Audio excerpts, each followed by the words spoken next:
Assalamualaikum warahmatullahi wabarakatuh. Baik, kali ini saya akan menjelaskan sedikit tentang sumber-sumber hukum Islam. Jadi yang pertama adalah tentang Al-Quran dan kedudukannya. Al-Quran sendiri adalah kalam Allah yang diturunkan kepada Nabi Muhammad SAW dalam bahasa Arab yang berisi firman-firman Allah sebagai pedoman hidup bagi umat muslim. Dan kedudukan Al-Quran yang pertama adalah kalam Allah, yakni wahyu yang diturunkan khusus kepada Nabi Muhammad SAW. Yang kedua, bahasa Arab. Jadi tafsir atau terjemahannya itu tidak memiliki kedudukan yang sama dengan Al-Quran. Dan yang ketiga adalah murni dari Allah. Al-Quran harus diriwayatkan dengan lafalnya, tidak hanya maknanya. Selanjutnya adalah pengertian dan fungsi hadis.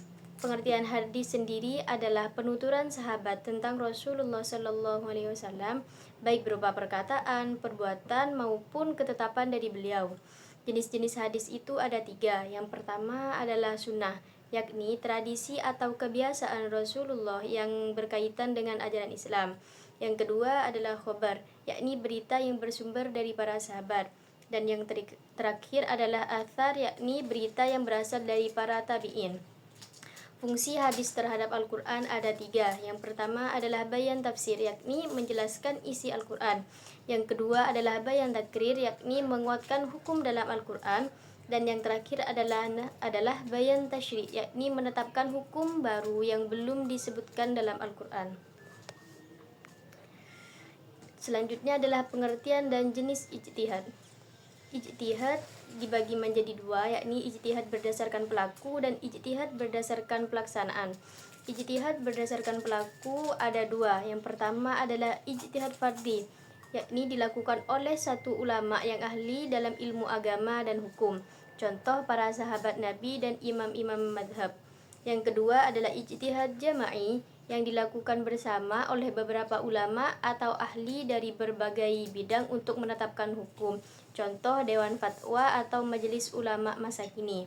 Selanjutnya adalah ijtihad berdasarkan pelaksanaan, yakni terbagi juga menjadi 2. Yang pertama adalah ijtihad intikal, yakni selektif, memilih pendapat paling kuat dari beberapa pendapat yang sudah ada dengan meneliti dalil-dalil ulama terdahulu. Yang kedua adalah ijtihad insyal, yakni kreatif, menetapkan hukum baru terhadap masalah yang belum memiliki ketetapan hukum sebelumnya. Dan yang terakhir adalah metode-metode ijtihad.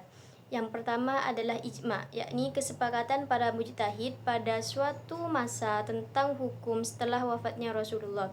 Yang kedua adalah qiyas, yakni menganalogikan masalah baru dengan hukum yang sudah ada karena kesamaan sebab, yakni atau ilat. Yang ketiga adalah istihsan, yakni mengalihkan hukum kepada yang lebih kuat atau lebih maslahat. Yang keempat adalah maslahah, yakni menetapkan hukum berdasarkan kemaslahatan umum yang tidak disebutkan secara rinci dalam nas. Yang kelima adalah istishab, yakni mempertahankan hukum asal sampai ada dalil yang mengubahnya. Yang keenam adalah uruf, yakni kebiasaan masyarakat yang baik dan tidak bertentangan dengan syariat. Dan yang terakhir adalah sadduz dzari'ah, yakni menutup jalan yang dapat mempengaruhi pada kerusakan atau dosa. Mungkin cukup sekian dari saya, kurang lebihnya mohon maaf. Assalamualaikum warahmatullahi wabarakatuh.